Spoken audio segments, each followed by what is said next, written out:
Hello दोस्तों, जैसा कि हम जानते ही हैं, आज पुतिन अमेरिका के राष्ट्रपति डोनाल्ड ट्रंप से मिलने गए हैं। यूक्रेन के मुद्दे पर बात करने गए हैं। यानी कि जो यूक्रेन और रशिया का पिछले लगभग 2-2.5 वर्षों से युद्ध चला रहा है, लंबे समय से युद्ध चला रहा है।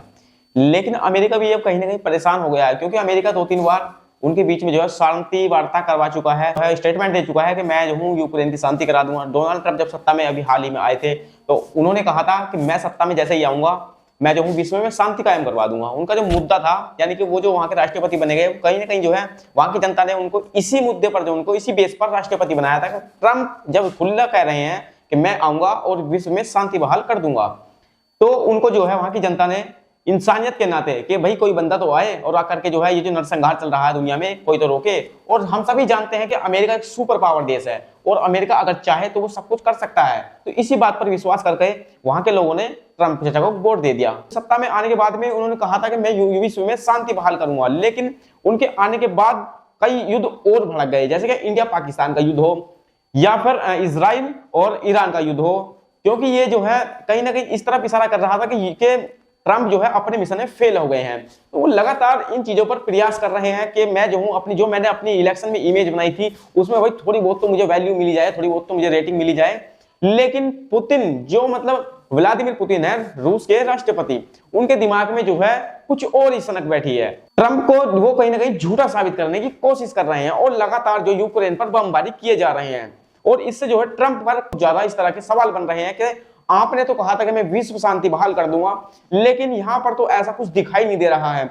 तो दोस्तों, उसी विषय पर चर्चा करने के लिए राष्ट्रपति डोनाल्ड ट्रंप ने पुतिन को बुलाया था अलास्का में, और अलास्का में एक मीटिंग हुई थी और उस पर कुछ जो शांति वार्ता हुई, शांति वार्ता तो कम की, लेकिन उनको जो है अपने फाइटर जेट्स की रैलियां दिखा दी, जिससे पुतिन साहब का जो उनका माथा सनक गया और उन्होंने वहां से लौटते ही यूक्रेन पर ढेर बमबारी कर दी दोस्तों। तो इससे जो है डोनाल्ड ट्रंप को बहुत घनघोर बेइज्जती का सामना करना पड़ा। ट्रंप पर जब ज्यादा ही सवाल खड़े हुए तो पुतिन को जो उन्होंने दोबारा से अमेरिका में बुलाया है इसी शांति वार्ता को करने के लिए। लेकिन इस बार पुतिन ने क्या किया है दोस्तों, जब पिछली बार मीटिंग हुई थी 1.5 महीने पहले से ही पुतिन ने यूक्रेन पर हमले कम कर दिए थे।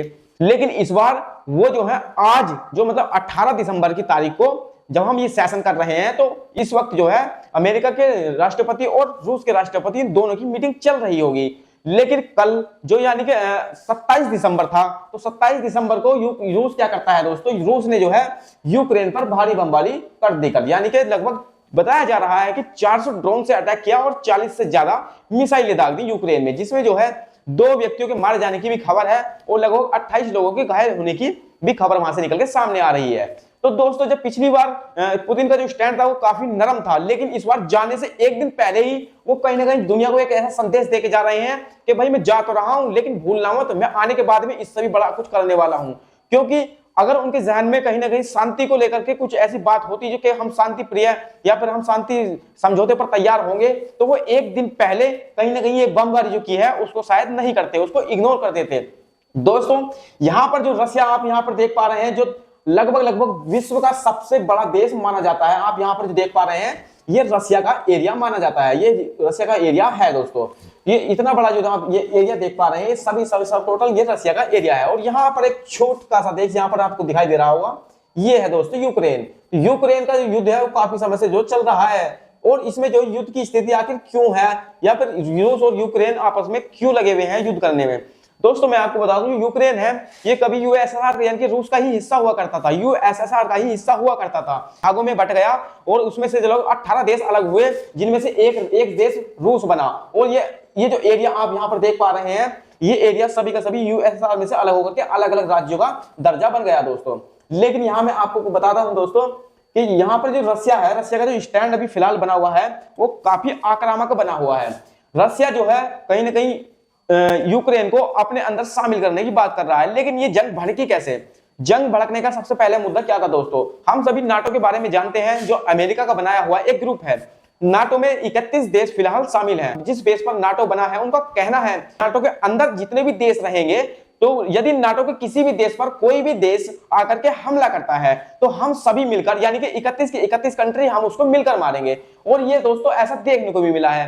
क्या है, नाटो का कोई सा भी देश हो, अगर उससे कोई भी देश जाके भिड़ जाता है तो ये 31 के 31 देश उसको मारने आते हैं। ये क्लियर बात है दोस्तों।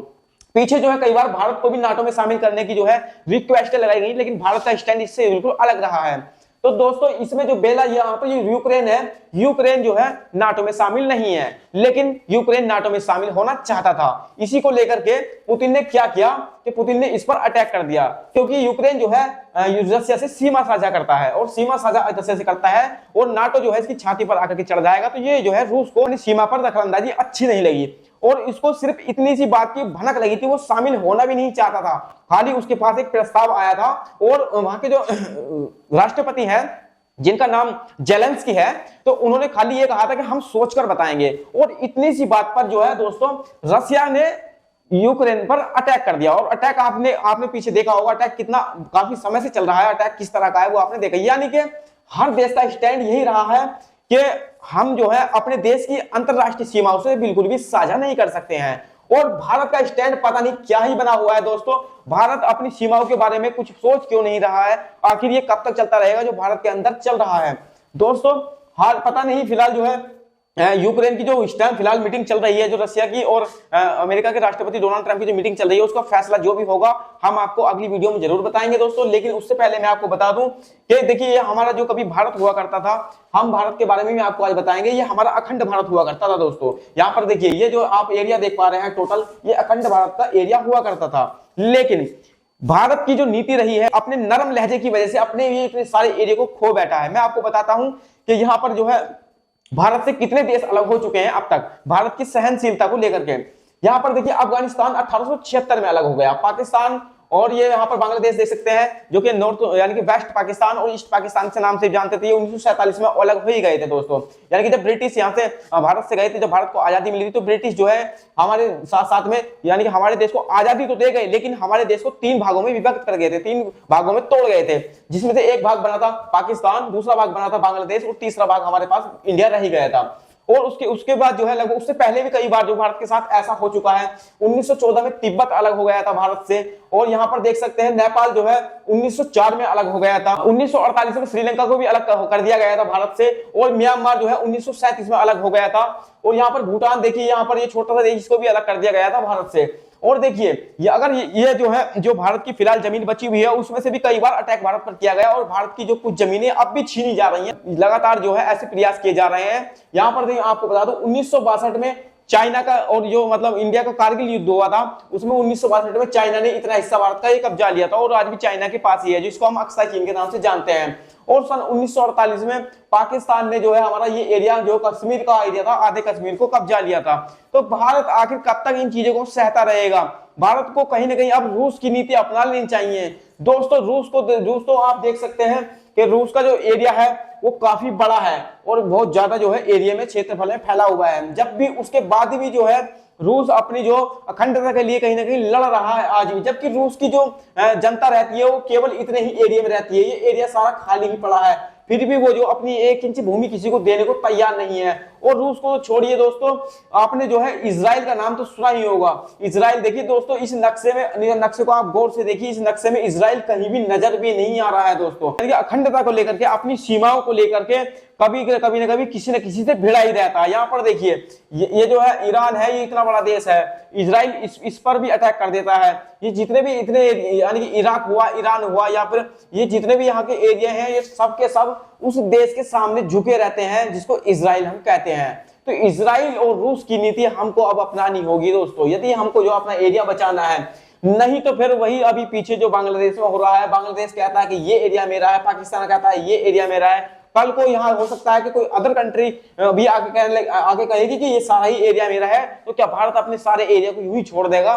तो भारत को अब अपनी जो है सीमाओं के बारे में सोचना होगा दोस्तों, और इसके लिए हमको भी जागृत होना पड़ेगा दोस्तों। आपको ये जानकारी अगर अच्छी लगी हो तो साझा करें अपने मित्रों के साथ में, और इसको ज्यादा से ज्यादा शेयर करें, ताकि हम जान सकें कि आखिरकार दुनिया में क्या चल रहा है और भारत किस स्थिति में खड़ा है दोस्तों। तो आज हम इस वीडियो को यहीं पर समाप्त करते हैं। इसी तरह की वीडियो पाने के लिए हमारे इस प्लेटफॉर्म से जुड़े रहिए, नया भारत नई उमंग के साथ दोस्तों। जय हिंद दोस्तों।